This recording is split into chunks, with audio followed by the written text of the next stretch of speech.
Αρνητική ήταν η απάντηση του Πρωθυπουργού της Μεγάλης Βρετανίας, David Cameron, στο αίτημα του Υπουργού Πολιτισμού της Ελλάδας για επαναπατρισμό των Αιγύρων Μαρμάρων.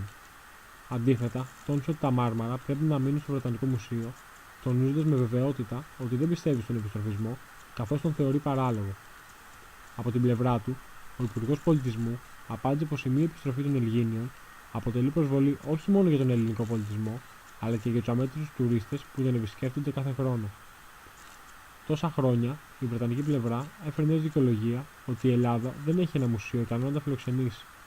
Πλέον, το υπερσύγχρονο Μουσείο της Ακρόπολης, ένα από τα μεγαλύτερα στην Ευρώπη, με χιλιάδες επισκέπτες καθημερινά, φιλοξενεί χιλιάδες εκθέματα του αρχαιοελληνικού πολιτισμού.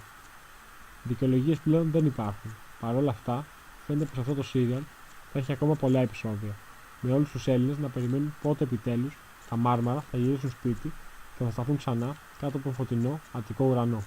Σταύρος Σπύρος για το Media Channel.